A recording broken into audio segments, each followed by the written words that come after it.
So today I want to share with you guys 8 of my favourite workouts that I've done during this London Marathon training block.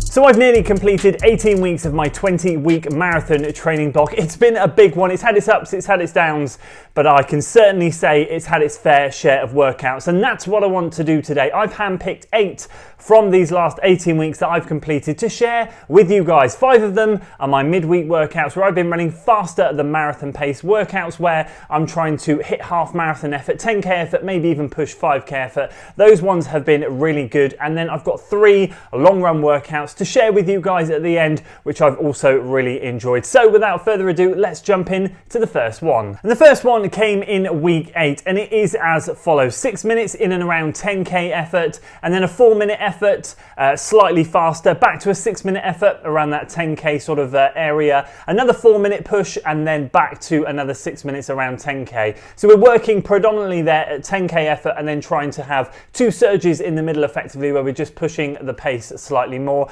And then to finish, my coach Will gave me 3 by 45 seconds of 60 and then 30 seconds of 45. So it went 45, 30, 45, 30, 45, 30, which is a good spin off usually something like 4 by 200 meters that you might get at the end. It just adds a little bit of spice and something a little bit different. But the main bulk of the workout was really, really tough. I remember actually doing it, and this one didn't actually go to plan. I think the 4-minute paces were very similar to what the 6-minute paces were. But the reason I really enjoyed it is I love that type of workout where mentally you have a pace or an effort to try and lock into. And then during that workout, you've got to try and push that pace and that effort and then settle back in. What you find is if you misjudge the pace on the first rep, your whole workout can absolutely go to pot. And later on in this video, I'm going to share with you guys a heart rate graph of how it should be done on another workout, which I did manage to get right. But yeah, this one in particular, I remember seeing it on the plan, being really excited for it. And for me,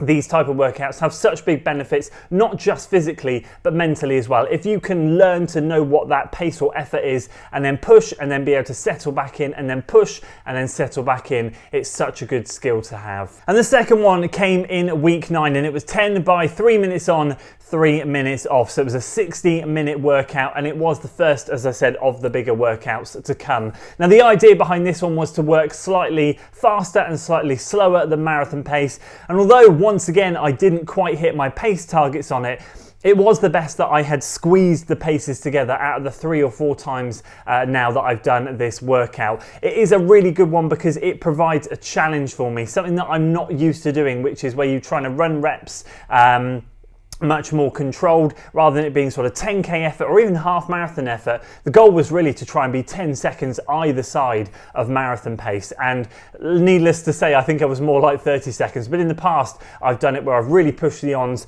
and really relaxed on the offs, and that's not the goal here. It's not like a classic fartlek workout where we're really hammering the ons and really light tiptoe type of jogging the offs. We're meant to be squeezing the paces together to get a good marathon effort stimulus in there.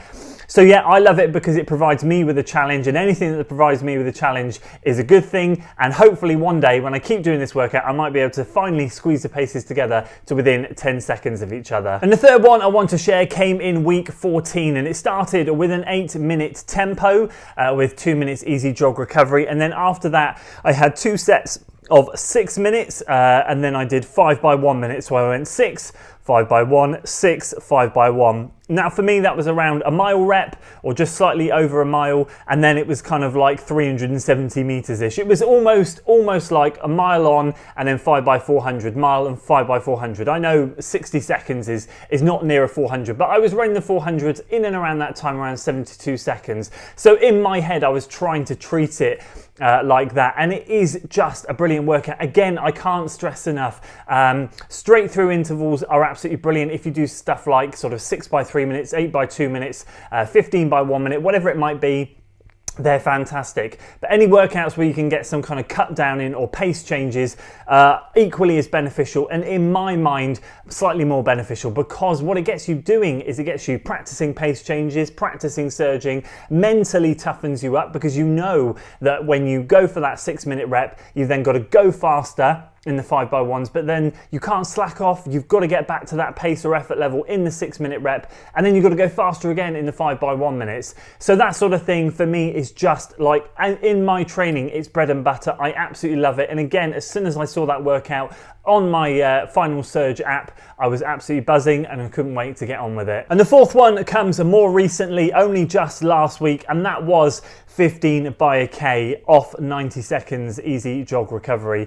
Such a staple workout. I think if I look back through my Strava, I must have done this workout about 8, 9, 10 times through my whole time of running. And most of the time it comes during a marathon training block. And most of those times I'm trying to hit half marathon effort for those 1K reps. It's just such a good workout, I find, for endurance. 15K's worth of work is the most that I tend to go for a session within a marathon training block. So I would do that not within a long run, that would be a midweek session. And again, I'm just trying to work something faster than marathon effort there. But the key here is you can't go to, these aren't K reps where you'll just go and thrash them or run really fast. You've got to keep them controlled. You've got 15 of them. You need to be smart and disciplined. At my fittest, I would do this with 60 seconds recovery, and I would probably do it with a float, which is where you have a steady jog rather than an easy jog. In this training block where I was just coming off the back of some illnesses, I decided to take a 90-second jog and I made it a very light, easy jog. But I still hit the paces I wanted to and I was very, very happy. So you can definitely tinker with the paces and recoveries, but again, it's just such a good one. And the final one in this section was from this week, and it was 3 by 3K off 90, 1K off 90. So all 90-second recoveries, it went 3K, 1K, 3K, 1K, 3K, 1K. And it was a real challenge. What I was aiming for here with the 3Ks was, again, half marathon effort. So very similar to what I was trying to do the week before with the 10K, with the 15 by K. So I was aiming for half marathon effort in those. And the 1Ks I was trying to push. So if we cast our mind back to the start of the video where I said I'll show you a heart rate graph, I'm going to put it on screen now. This is what I was trying to achieve, and this is what I want to achieve with every single workout that I do, where I do where I inject some kind of pace in the middle of some longer reps. You can see as you go up the heart rate graph, everyone just takes that small step up, and I'm working slightly harder as we go through each set. So by the third set, that heart rate is well up there and I'm working much harder than I was in set number 1. And that's what I want to try and achieve. But it takes discipline, and it takes a little bit of kind of talking to yourself and saying, I can't go out and thrash this. If I do in rep 1, I'm just going to be screwed by rep 3. So it's another good one. I really enjoyed this one. Take some good hard discipline and mental kind of clarity to tell yourself, oh, these 3K reps, they're longer reps, they take a bit more out of you, and then to have to go and push for those 1Ks and settle back in, it's that kind of mind game that you're playing all the time. It's just such a good one. And here we go then, let's dive into these 3 long run workouts. There's 2 of these that I've never done before, and we'll start with one of them right now.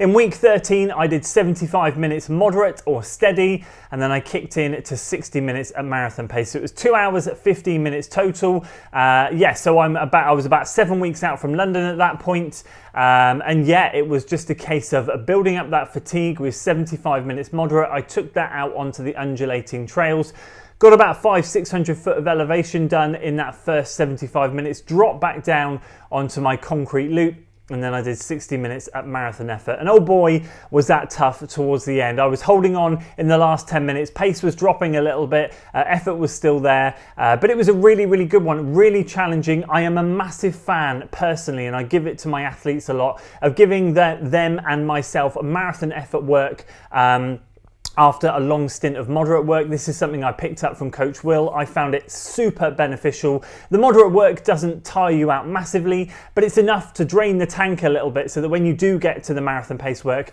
you are instantly having those mental thoughts of, oh my gosh, can I handle this? Can I do it? And all you got to tell yourself is just get into it and just see how it goes. So that was the first good one that I wanted to share. And the second one was in week 14. I've done this one 3 times now, and it is simply a 2-mile easy warm-up, 16 miles at marathon pace, and a 2-mile easy cool down. 20 miles total, and that big chunk in the middle, 16 miles at marathon pace, that is the focus. I've done this on 3 marathon training blocks now. This one that I've just done was the 3rd, and it doesn't get any easier. But I am finding now, the more that I do it, the more I mentally get used to it, and the more that I tell myself, well, hey, look, do you know what? If your marathon pace is realistic, then it shouldn't take too much out of you. And I often find that I get to the end of these workouts and I don't feel as bad as I think I'm going to feel, because ultimately at, what was that, 6 weeks out from London, 16 miles at marathon pace shouldn't be too taxing. It is, don't get me wrong, and it does take a lot out of you, and I do find I need some good recovery the week after. But actually, when I'm doing a long run workout where I'm putting in faster than marathon pace efforts, I can often find that fatigues me more than the 16. And not only that, it gives me a massive mental boost. Now, I've given this to athletes, and I've given athletes smaller amounts of marathon effort, and I guess it kind of depends on where you're at in your marathon cycle, how much marathon work you've done before, how many marathon training cycles in general you've done in your running life. It really kind of depends on how much marathon pace work you might want to do in one block. But either way, getting a good chunk of it done in one go is always a massive psychological boost. And finally, the last one I want to share, week 16 was 10 miles moderate, and then I kicked in to an attempted 8 by a mile, and then I took half a mile easy jog recovery, and then finished off with, I can't remember what it was, sort of 3 or 4 miles to take it up to 22 or 23 mile long run.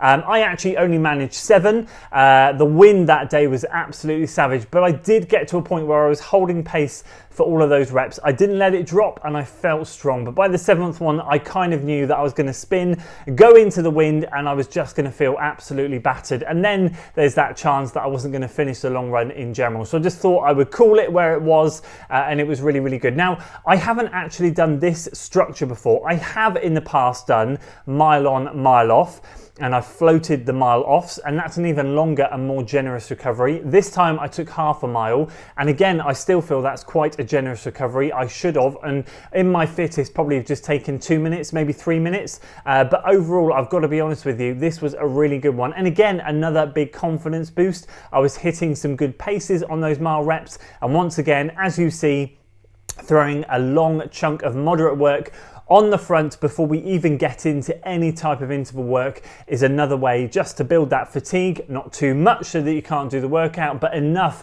to make you question whether you can even start it. But again, it's about hitting that lap button on your watch and giving it a go and seeing how many you can do. So that's another good one. Mile reps in the second half of a long run. So there we go. Those are 8 standout workouts from this London Marathon training block that I wanted to share with you. And as I do now go down into the final 2 weeks, although I'm not quite doing the standard taper, and if you saw my last video, you'll know what I mean. I still am going to be bringing things down just very gently, and there won't be anything meaty like there has been leading up to this point. So I hope you enjoy them, and I'd love to hear if you've been marathon training or you've done the marathon training blocks in the past, what your favorite workouts are that you'd love to share with everyone. What have you found gives you the most bang for your buck?